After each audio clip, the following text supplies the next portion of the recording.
everybody, and welcome to Happy Hour with Maestro Tim. I am Maestro Tim. You've probably noticed that I have a different background today. And for those of you who have been following our history, you probably will have noticed that in mid to late August, we had this weather event that sort of destroyed everything in Cedar Rapids, including our building. And so as a result, we had water coming down through the roof all the way down to the basement. And for those of you who know what space I'm sitting in, which is called Opus Concert Cafe, this is what it looks like right now. So we've finished all the drywall and we've done all the repairs, and literally yesterday we got our power back on. But this is also a fortuitous moment because during that derecho, I had to reschedule my two guests who are appearing today. And so it just seems to be fitting that they can come back to Opus now that we've reopened it. So, Ann Harris-Carter has more than 25 years of experience in corporate leadership in the retail, banking, and energy sectors. She's a graduate of Yale, and Ann returned to Iowa in 2012 and joined Alliant Energy, a Midwest utility and nearly 4,000 employees and 1.4 million customers. Now, while at Alliant, she held director roles in diversity and inclusion, energy efficiency, and recruitment, launching a new diversity, equity, and inclusion vision in 2020. The person sitting to my right, I'm not sure if you can tell that in the way Zoom is configured, is a person who I am proud to call my friend as well as colleague. He is Dr. William LaRue Jones, who's also the Director of Orchestral Activities at the University of Iowa. Thank you to you both for being here. Thank you. So it is happy hour, and so I have this wonderful bottle of red wine that Vincent and Rachel Mills gave to me, and so that's what Bill and I are drinking. So, and you are drinking ice water, so cheers to all of you. Chin chin, bottoms up. And again, thank you for saying yes. Let's start with you here because I want to talk about the symphonic industry and inclusion and diversity. So much of what we do is advocacy, and I think if you're in the classical arts, if you're in education, science, even sports, a future generation isn't going to continue what you do unless there is somebody in your life who is going to attract your attention to the art. And if that person on stage looks like you, that is a more powerful example of what a person can be. So let's start with you and talk about your mom. As a musician and somebody who influenced your love of classical music. Yeah, thank you, Tim. So my mom, Lilia Harris, was just a wonderful individual and also a gifted pianist. And music was an important part of our home. And, Mom was a classical pianist. She had a sister who was into jazz, and so some members of the family went the jazz route and others went classical. But I, at an early age, knew I wanted to learn to play violin. Early age meaning elementary school. There happened to be a violin at the house that my oldest brother had started. But I mean, Mom played piano every day. And in fact, Mom, before she got married, had been planning to go to Europe to study and ended up having 12 children instead. But I attended what was then the Cedar Rapids Symphony Orchestra. I attended concerts from elementary school through high school. And then my senior year in high school, I actually played in the second violin section. And so, I guess for various reasons, I grew up in Cedar Rapids, sort of just used to the fact that I was probably going to be the only one on the stage, and usually just one of a handful in the audience that had skin like mine. And I know we're going to talk much more about that, but I think it's something that I didn't really question growing up. And times have changed, and of course I got into the diversity, equity, and inclusion work, and now it's so important. And I hope I'll be able to talk more about Mom before we end today. But I remember when Emmanuel Axe was here for the Orchestra Iowa Gala a few years ago, he made this comment similar to what you made in your remarks, Tim, that he was convinced that if it weren't for people tossing balls in the backyard, with their parents or family or friends, there wouldn't be spectators for sports. And that analogy really resonated with me. And so, what does that look like? You don't, again, you're not necessarily going to have a piano in your home or a violin or any musical instrument. And so it just has me thinking a lot about what does it take to make sure that people have exposure, particularly since there aren't people on the stage or in the craft that look like them. So where did your mom get her passion for music? I don't know if I know the answer to that. It's funny now. Maybe one of my siblings will chime in, and there are 12 of us, so we have 12 versions of family. We at least have an audience of 12. We're good to go. All right. But what I do know is she started at an early age, and when she wanted to study lessons with one teacher, that teacher said, "Sure, I'd be happy to take her on as a student, but don't think she can play on the recitals. I'm not ready to have any Negro," as they would say then, right, students. But Mom was very just gifted and serious about it. I really am not sure what inspired her initially.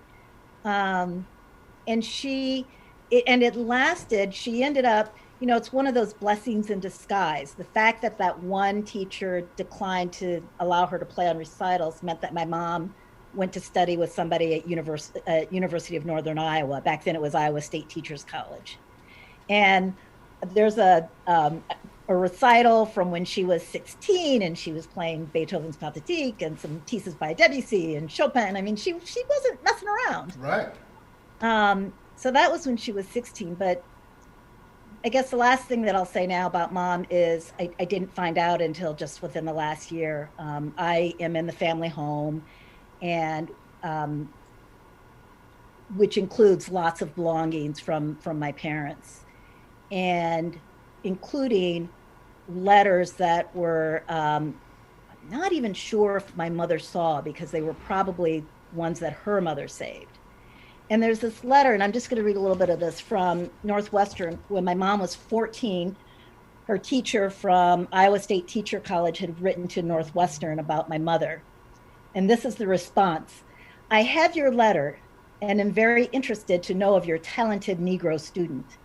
We have had a fair number of Negro students, and some of them have been very good.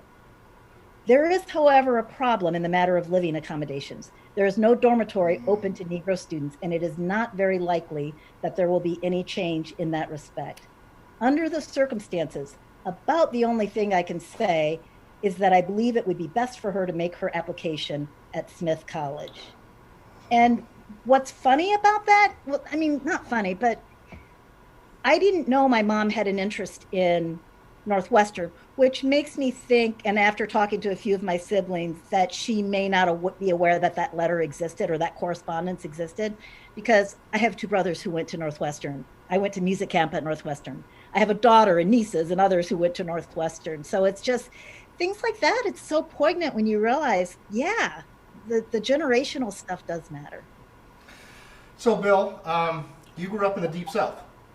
As a person of color, it's not exactly a glide path into the conducting field. So, who are the people that were instrumental in pushing you into this path?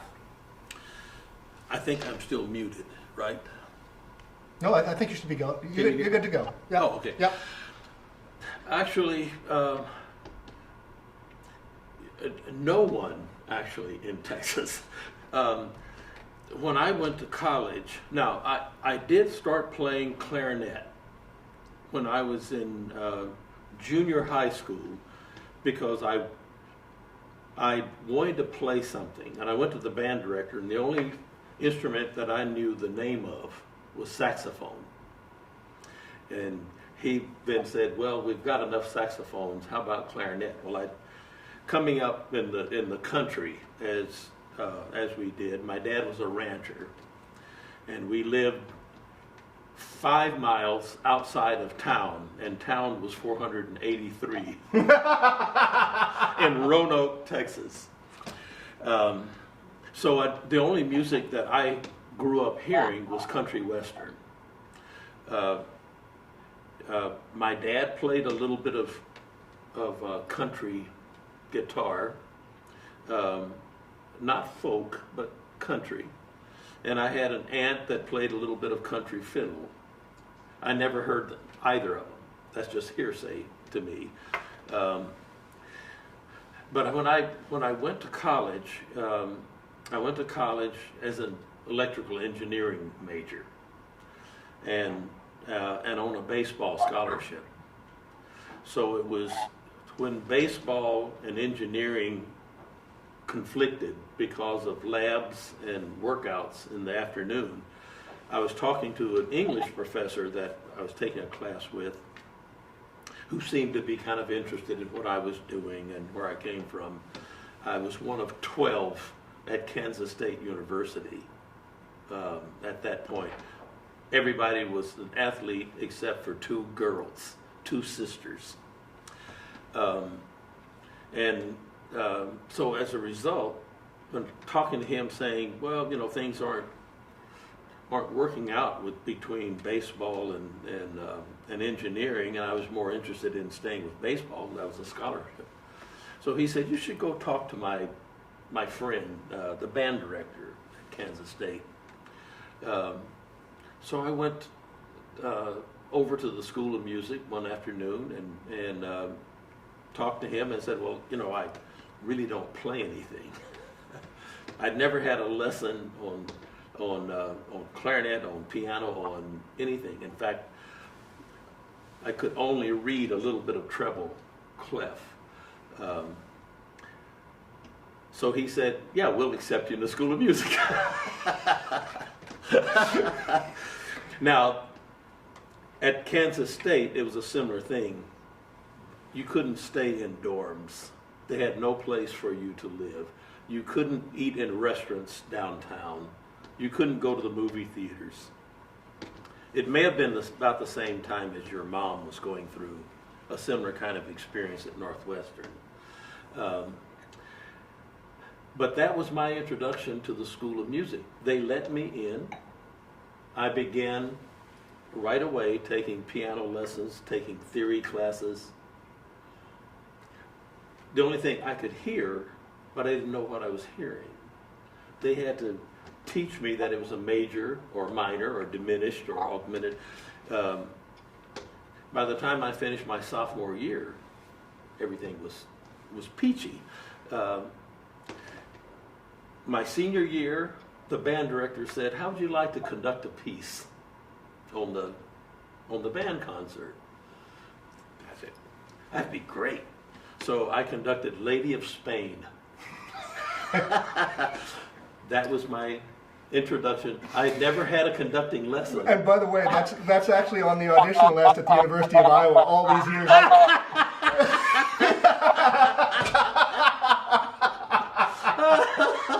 Yep, I learned to conduct in 3, and that was it. But sometimes all you need is a chance. Right. No, seriously though. I mean, people took a chance on you and gave you an opportunity. Well, that's the whole thing. Now, when I was there, it was during the Korean War. That's really early on. Mm-hmm. Schools weren't overloaded with students because so many people were involved in, well, the draft or whatever else. So, and the band director said, how would you like to play bassoon? Because I couldn't play anything. Mm-hmm. And again, I didn't know what a bassoon was. And then he showed me the bassoon, and then that was bass clef. That was a double whammy. But again, the same guy, Gene Hedlund, took a chance on me. And as a result, when I graduated, I was offered a teaching assistantship at North Texas. So I went to North Texas to meet with the the dean and things, and I walked in the door and he said, "Oh, there must be a mistake. We don't have room for you here. We have so many of our students that come from Texas, from East Texas, South Texas, that never take a class with you." Right. Yeah. So I got back in touch with Gene Hedlund, told him what had happened, because everybody thought this is great. Right. And he said, "Well, let me talk to the head of the department." So they called me and said, "How would you like to teach at Kansas State?" So my position then was an assistant band director, in head of the basketball band, assistant marching band, to conduct the second concert band, and to teach orchestration. So I said yes. So that was, instead of going to North Texas for that, they provided me with a position at K-State. And then after a couple of years there, then I left for New York and started studying at Juilliard, and that's when I really started studying conducting. And this is, I'm going somewhere with this. Can you share us a little bit more of your biography as a corporate inclusion leader? Because something recently has happened in my industry that I'll get into, but your biography is particularly relevant to it. So give our audience just more of a taste of your professional background. Yeah, so I majored in music in college when I first went to college. When I left here and decided not to attend a conservatory, I aspired to play in a major symphony orchestra. And so you go ahead, get your laughs out while you want to. So that yeah, thank you. Okay. Feel better? Okay, good. Stop. But I had come far enough in the major and really enjoyed what I was studying and the cohort, if you will, of other music majors. So I completed the major. Plus, I appreciated the benefit of just, a liberal arts degree with lots of other disciplines. But I went into retail when I graduated, went through a training program, and I was a buyer, worked in stores, did stuff. And a little bit into my career, our family was getting ready to move, and I needed to think about what I was going to do with my career. And this was in the late 1990s, and discovered at that time that there were corporations that pursued diversity as a business strategy. And that had just not been on my radar. And so, in fact, when we talk about not seeing people who look like me on the stage or in the audience, well, I learned that I was the highest ranking Black woman in a company of 130,000 employees. And it was almost 2,000. And I'm thinking, I don't think that's really an accomplishment. I don't think I want to brag about that. But it did lead me to propose a diversity role for the corporation. This was the former May department stores. So at the time it was 14 billion, big company, stores all over the country. Now it's Macy's. And so I created this role to really ensure that every operating division was moving forward with the same set of priorities in terms of diversity and inclusion. And so I did that role in retail, and then I did that role with a Midwestern bank, and then I came back to my hometown and did a similar role with with Alliant Energy, the electric company, or utility. And it's still a passion for me.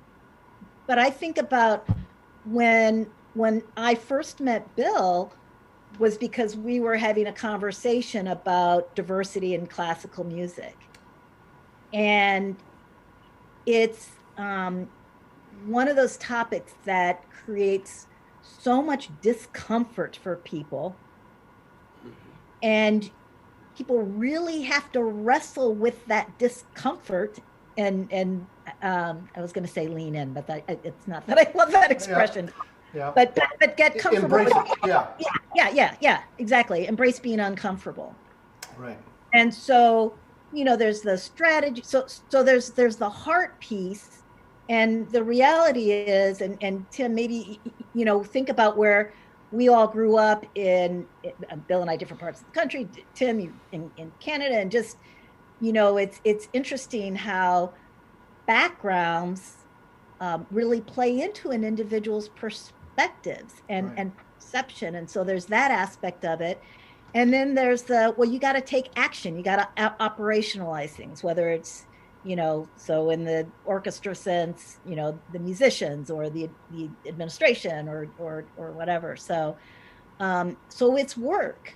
Mhm. And the dialogue is important. I never discount the importance of that. And there's a lot of stuff that could be done. And so I always encourage organizations to really, what are the few things, where are you going to start? Well, let's hold that thought, because I'm about to get right there. And the reason why I asked you to go a little bit deeper into your biography, it's no secret that the symphonic industry is pretty monochromatic. And there have been internal dialogues about this for years. And just recently, the League of American Orchestras, and for people who aren't in the symphony world, the League of American Orchestras is sort of our professional association that most orchestras in the country, if not in North America, belong to.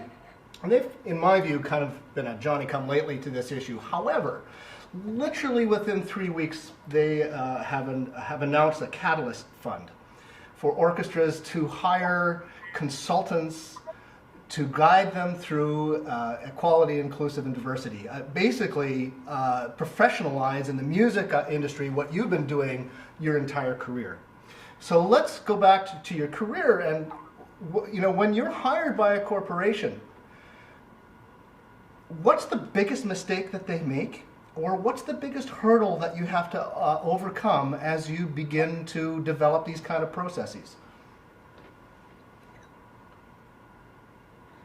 So when now, so I'm in a career transition, which is a euphemism for I'm trying to figure out what I'm going to do next with my career. But I've had, just conversations with local companies in particular that just say, hey, Ann, could you take some time and just kind of help us think through stuff. And so I often talk about I said, tell me about the leadership team. How would you characterize the readiness of the leadership team? And readiness, in Ann's definition, is a combination of what's the level of awareness and what's the level of comfort. And again, not that they have to be comfortable, but we can all understand it's about, as you said, Tim, embracing the discomfort. And so that's one piece. The second is, another is because of the baggage or discomfort, people are hesitant to move or to speak because they don't want to say or do the wrong thing. And so that idea that, well, I might offend somebody, or I'm going to make a mistake. So that can hold people back. And on the other hand, a real common reaction, well, we just need to recruit more people of color and more women, or we just need to recruit more LGBTQ plus individuals, or we just need to, recruit more veterans or more people with disabilities, or, the list goes on. And I totally, for those who don't know me, I totally get and embrace and teach that diversity is visible and invisible characteristics. And so the recruitment, it's relatively easy to do. But retaining individuals and developing individuals and building a pipeline into senior leadership roles in the company is hard to do unless the culture is welcoming and understands inclusion. Right. So Bill, that's the other common, we just need to recruit more people of color and more, Right. Bill, I'm going to come to you because you're on the front lines of this, of training tomorrow's musicians and tomorrow's conductors. Before we do that, I want to go into our chat room to see what's going on, to see how many of Ann's siblings are following along and are saying something in here. So let's see here. Wow. Let's see here. Christine Bellamy, another recovered clarinetist in the world. Yeah, exactly. Tyler Higgins, he's my nephew from Canada. He says, Tim, smile. Well, okay, I'm smiling. He hasn't been following for quite a few times. He's actually hasn't been following for a couple months, so he's a little late to the game here. So, Tyler, all of Canada is watching. So I hope you have a great cocktail in hand. Forgive me, I'm going to mispronounce this name, but I want to shout out to is it Circe Stumbo. I want to say hello and welcome you to our happy hour. Yeah. Okay, so. Bill, you're on. I want to start with a personal statement of mine. So one of my first memories of ever seeing a symphony orchestra was on television because I lived in far remote Canada, and the music and it was a concert of the Victoria Symphony conducted by Paul Freeman. Oh, yeah.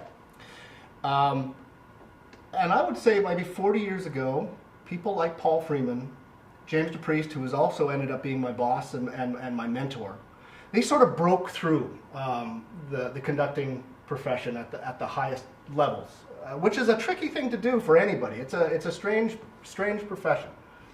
And it seemed to me at that time, growing up, that maybe that was the time that ushered in a whole new generation of conductors of color. And it certainly opened the doors for Michael Morgan, who's in California, and Bill Edens up in Minnesota. But I'm wondering, has it been stalled at all? Or have you seen a more flowering of this generation? Because when I look at women conducting, there's a lot of great women conductors out there. And now they're really coming to the fore. But am I not looking at the right place about how many conductors of color there are out there? Well, I think we can go back to what Ann was talking about before by seeing people that look like you on the stage. Historically, as we all know, orchestras were all made up of white men. When they did auditions were not behind screens until we get into the late 70s. People made decisions on whether they wanted that person to play in the ensemble before they ever heard a sound. For someone to stand on the podium and tell all those European-based musicians how to play Mozart, Haydn, Beethoven, when they considered a woman or a minority to be inferior in knowledge, how are they going to accept them to stand there and tell them how to play it? So the great resistance was there. People like Dean Dixon, who could not conduct in this country. Antonio Brico, who could not conduct in this country. Yeah. So when we get down to whether the playing field is more even, no. Now, Paul Freeman was the assistant conductor in Detroit. He started his own orchestra in Chicago, the Sinfonietta, much like Antonio did her women's orchestra in Denver. So they could conduct. Now, Henry Lewis was one of the first conductors to kind of break through conducting at the Met. He was married to Marilyn Horne. That didn't hurt. Right. Paul didn't have nearly the career he could have had in this country. So we can mention the Michael Morgans and we can go down the line, or we can go through all the women until we get to Maren Alsop. Right. She still is the only woman that has been accepted on a... Internationally, yeah. Yeah, internationally. And even there in Baltimore, they voted, I understand, 98-2 to reject her from the musicians.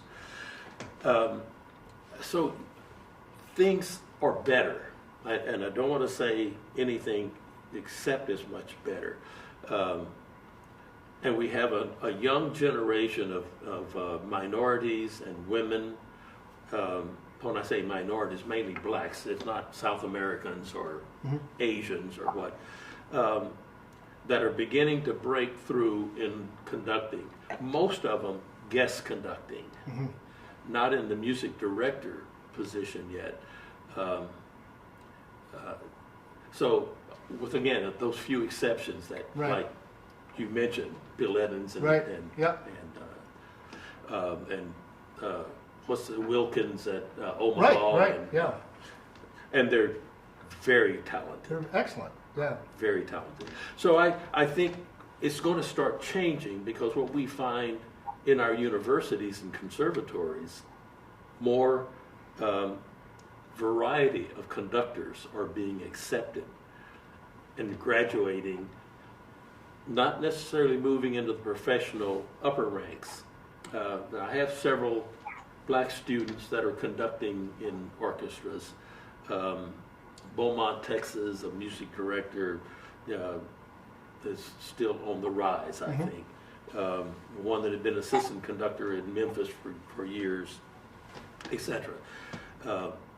But most are finding success in university and conducting community orchestras. Wow, interesting, yeah.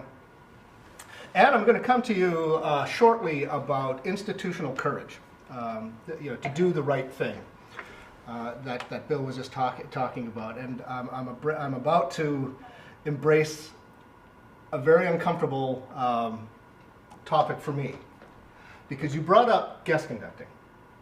And that area in the industry, in my view, is drying up because budgets are so tight. And boards are saying, no, we can't afford to bring in a person, any conductor. What are we hiring you for? And so there's fewer opportunities in terms of guest conducting. There are many conductors of color who have so much to say, whether it's Beethoven or Prokofiev. But the easiest way to use a conductor of color is for a Martin Luther King tribute program. Oh.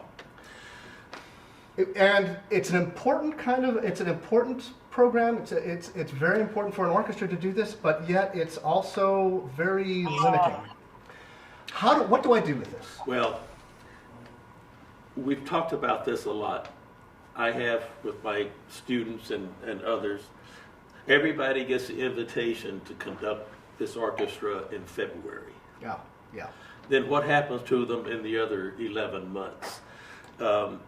They're back down in the ranks someplace, to the point where several of them have said, I'll only conduct if there's another invitation to conduct repertoire that's not by William Grant Still or George Walker or Florence Price or and as a result, they're not being hired. There's always ways, I think, to bring in, give people an opportunity. Bring in a woman conductor. Bring in a black conductor, because they don't always care that much about what the money is. I had my break in 1973 conducting the Minnesota Orchestra. I've heard of them. Yeah, not a bad band. They're not too bad. And they weren't too bad then. I didn't make them much worse. But that was because, you know him, Henry Charles Smith. Sure, yeah, Prince of a Man. It was not the best thing. His father passed away suddenly. They called me at 8 o'clock in the morning and said, Henry has to leave. Could I come in and conduct a 10 o'clock concert? Now, it was a family concert on repertoire that I had never heard of before. Pieces by Peter Schickli, for instance. And but I said, sure. I quickly went down, had about an hour with the scores before everybody came in. Now, this was, again, it was a family concert, so it wasn't that kind of high pressure, except for all the musicians on the stage. No one wants to be shown up and make mistakes, and they didn't want someone to lead them down a primrose path some kind of way. Well, it worked out fine. 2 weeks later, I was asked to conduct again. And so I conducted many of their run-out concerts and family concerts, but it was just one of those things. I happened to be there. I had been playing in the orchestra, so that's the difference. They already had a relationship with me. Personality-wise, they hadn't seen, well, they'd seen me conduct, but with the youth symphony, not with the professional group. And it didn't matter to me if I had to pay them. So it's not how much someone is going to be paid. Right. So boards shouldn't be concerned about how much money they have to bring in a guest conductor. They also should be concerned about the next generation, or the whole thing with society, and giving people an opportunity to be a springboard. Orchestra Iowa can always be a springboard for a young soloist, for a conductor, for a composer. Oh, yeah. I mean, we all have kind of a mission statement that can include those kinds of very important opportunities. You know, to feature a young composer here, or even it don't have to be young, maybe just someone that hasn't been exposed then. Offline, you and I are always lamenting how hard it is to be a conductor. Hey, our lives are cake compared to that as a composer. Absolutely. Nobody wants to play anybody's music. No. No one wants to be the first to play a piece that has not been sounded. Right. But we should. Yeah, absolutely. And let's go to you. Let's talk about corporate courage, doing the right thing. I'm all for democracy. I really am. This is a week out from a very important election. But sometimes having a board who has the courage to make the decisions that run counter to the prevailing attitudes of the organization for the good of the whole. Have you had any experience with that? I have. I want to answer that by giving an example, though, of how it's impacted me more in my personal life. So since I've left the corporate world, but just a few months ago, if you think about the May time period and what I'll call this renewed period of social uprising and protests, peaceful protests, not peaceful protests, and all these Fortune 500 companies and large companies and other institutions making statements about how diversity is important and anti-racism is important and such. And then very recently, within the last month, there's actually been a presidential executive order banning implicit bias training that for first it was just for government agencies, and then it was expanded to organizations that receive government contracts. So that, and this is public, it's not, so our own Collins here in Cedar Rapids, our own University of Iowa paused their training because of that. Now, I understand University of Iowa has resumed, but it's, as an insider, if you will, when you look at what the elements of that executive order, and it's things that, you can't do this, can't do that, can't do that. I read one op-ed in particular that I thought was effective that said, that basically said, in nicer words, you'd be stupid if that's what you were doing in your training. But where it also hit me is even coming back to classical music in the radio. And I know I've mentioned to you, Tim, an individual named Garrett McQueen, who is co-host of a podcast called Triloquy, along with another individual, Scott Blankenship. And he was the host for an overnight show called Music Through the Night that I listened to. I mean, I'm one of those, the only commands that Alexa hears me say are play IPR radio, play IPR, I mean, IPR classical, IPR news, other than the time and the weather. And so I noticed a few years ago, guys, I have to admit, I said, that guy sounds black. And yeah, I know. So that maybe that sounds, I don't know if you're thinking racist or whatever, but I could tell. And and sure enough, it's okay. Listen, according to Tyler Higgins, my nephew, I still sound Canadian.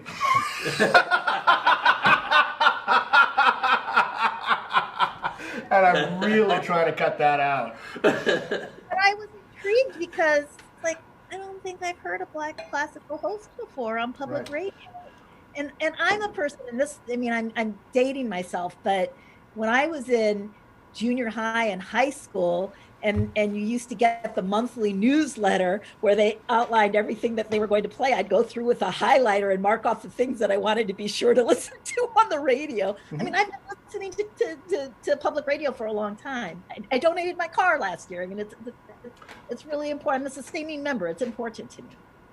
And so back in May on that music show, Garrett McQueen played a song called Seven Last Words of the Unarmed. Seven Last Words of the Unarmed. What a great piece. What a great piece. And that moved me in a way of, and so it prompted me to go back and look at his bio and see how he was, trained as a musician, played woodwind instrument. I'm a string player. I'm sorry. Anyway, but decided to come off the stage when he first heard that song, and he wanted to fight racial justice from the airwaves. And he was literally, I mean, he was with American Public Media Group, so he's Minnesota Public Radio. I mean, he was right there in the midst of what was happening during those initial George Floyd protests. Mm-hmm. In Minneapolis, and talking about, I wrote down the latest police brutality in Minneapolis, and so it just broke my heart, made me think of my own children, and I'll save that for another time. But kind of thought about what it means for him even to be the only one, right? And then for us Iowans, in August, he did a shout out after we had our Dorade show and played the second movement of Dvorak's Ninth Symphony, and was such a lovely tribute. But then a few weeks after that, the station found it necessary to part ways. And I don't mean this is not the time or place for me to get into what happened, although I do, he's got his version of the story. I read their statement. Their statement included the fact that we are playing more pieces, played by women, composed by women and people of color, conducted by, and it felt very corporate to me, where we say, well, this is what we've done with our, it fell very short for me. And the last thing that I want to say with that is when I started paying attention, not when I first heard his voice a couple years ago, but over the summer as I paid more attention, and particularly after he was fired, it reminded me of something that my son said back in 2008 when Barack Obama was elected president. And I don't mind saying we supported Barack Obama, and my son was 12 at the time.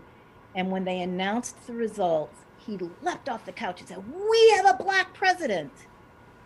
Yeah. Mm. And I looked at him, I was like, where did that voice come from? Yeah. I didn't know he had that voice. I didn't know I was missing it. And that's how I feel with the Garrett McQueen situation. I didn't know that I was missing that. And you know what? I'm not putting up with this stuff anymore. So I think if our marketing director, Sadie Peterson, is following along, Sadie, I'm just, if you're following this, can you please look up Joel Thompson, Thomson, 7 last words of the unarmed, and if you can add that link to the chat room, this is a really great piece. You're right. I mean, sometimes I get bombarded by so many artists wanting to say, can we play my work? You know, play this piece. And like anything else, cream rises to the top. You know, we're still playing Beethoven, but that's after 200 years of vetting. This is a really great. Is it? I don't know. Great, yeah. It's you gotta watch. You gotta check it out. So we're running out of time, but I gotta ask this question, even in risk of giving it short shrift. Bill, what can we do in passing on our art form to the next generation, to a group of talented musicians who are more diverse? What can we do now? Well, that's a very good question. I think we're trying by having at least in orchestras that I'm more familiar with now, performing music by the lesser known, as Damani Phillips, who is our new jazz director, has called music in the margins. So that we seek out underrepresented composers, present them to young players who then will have a different understanding when they grow older that there's incredible talent in every country, and it doesn't matter whether that where that country is. That music that maybe represents, we can go back to Bartok and the folk music that he was presenting, or Dvorak, the Czech folk music, or the Rimsky-Korsakov. They all embraced their culture. We have been ignoring it in America. We've been trying to compose, or only looking at the composers that sounded like, quote, European composers. So when we start finding avenues to present music, I think in the university level, high school level, youth orchestras, community orchestras, it raises itself up into the professional field. And the more that we can, we have people that are our contemporary music advisors to listen to or look at scores and then advise us what to program. I think we need that across the board. And I think we can make changes. I think we can crack that that barrier. And listeners, audiences need to hear something new. Yeah. Audiences don't necessarily need to hear the same. This is where I come back thing. to corporate courage, because a lot of people say, "Give me my Tchaikovsky, give me my Beethoven. Don't bother me with that new stuff." But and yet, it's the new stuff that give them the meat, but also all that. It doesn't have to be potatoes all the time. You know, give them zucchini. right. Give Nothing them wrong other- with zucchini. Yeah. Yes, Yeah. because if it's prepared well, it's very tasty. And so in orchestral programming, Right. you don't want to turn off your subscribers, Right. your funders. So if they would love to hear Tchaikovsky, give them some Tchaikovsky. Right. But also feed them, and this is one of the things I learned with Dennis Russell Davies. He would take someone like Corelli and match him with I can't even think of his name now that he did it with, but Lucas Foss. Oh, okay. Yeah. So he would do Corelli and Foss on the same concert, and he'd have Foss come in, Right. and they would satisfy a certain amount, and then he would hit them over the head. Well, it's true. I mean, if you've done your job right, if people come to hear what they expect they're going to like, but they go home talking about the piece they've never heard before. That's always the case. You've done the job. And then you've educated. Right. In the time, a very few moments left, I got to tell you, there's lots of great work, yeoman's work by the Sphinx organization, by the Chicago Sinfonietta, that are championing artists of color, doing some great stuff. I'm proud that 2 of our members of the orchestra belong to the Chicago Sinfonietta. And the irony is, they came here. They found us before we found them, and they came here before they ever became members of the Chicago Sinfonietta. And they are 2 of the most incredible contributors to our organization, and I'm incredibly proud of Carla Galva and Tomer Marcus for that accomplishment. But the Sphinx organization is also doing something very important, of which we are a signatory, called the National Alliance of Audition Support. They're incredibly. That is a real breakthrough, because the problem is with auditions, to completely oversimplify in the time we have left, is that everything is blind, and you just hear what people play. You don't see who they are, how old they are, what their sex, what their creed, what their color is, and that should be great. However, it doesn't really solve your diversity issue, because if you have 30 people who show up and only one of them is a person of color, the odds of that person, regardless of how talented they are, is still quite minimal. However, slim to none. If you can advance that number instead of 1 out of 30 to 5 to 10 to 15 of 30 at these auditions, good things happen. And so the support for audition support through the Sphinx organization allows musicians of color to help cover the expense of auditions, because traveling the country to take an audition is not just emotionally draining, but also incredibly financially draining. So I think this is a great breakthrough. It's actually one of the reasons why we at Orchestra Iowa audition in Chicago. With a greater population, you have greater diversity, or at least the odds of hiring diversity. And so hope springs eternal.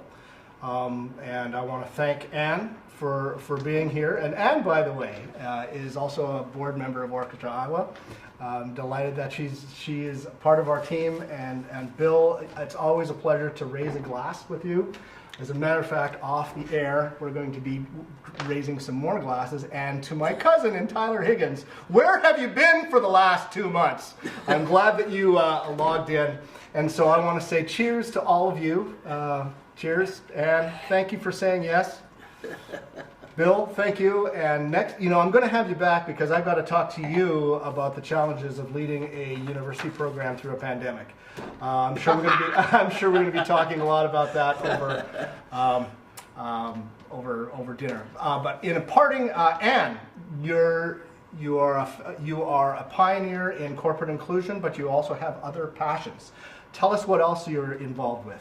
I do. I am just deeply committed to community service, and one of the advantages of being in a transition with my career is that I've been able to dig deeper in just some needs around the community, and particularly mental health. So Iowa has a statewide campaign called Make It Okay. And you can just check out makeitokay.com/Iowa to learn more about it, but it's a campaign to end the stigma around mental illness. And here in Lynn County, we, as with many things, had to come up with a plan B and a plan C this year in terms of how to deliver this content. And so we started a virtual series, and tomorrow at noon is going to be our second segment, noon to 1. Stop the silence, stop the stigma. And I'll actually be a panelist. I have taken medication for bipolar type 2 since 2008. So I am learning how to share my journey in a way that's makes a difference for others. So they may even put in the chat the link to sign up. You do need to register. There's no cost. But make it okay. Stop the silence, stop the stigma. As a matter of fact, I think Sadie should be putting up a link in our chat room about that, how you can link up to that Zoom forum right as we speak. So next week, we won't be having a happy hour because it is voting day, and I expect everybody to vote. And even though I am from Canada, I became a naturalized citizen in 2012, and it is a great honor to exercise your right to vote. So get out there and vote. And Ed, take us out, and we'll see you in 2 weeks. Cheers. Thanks to Bill and Ann.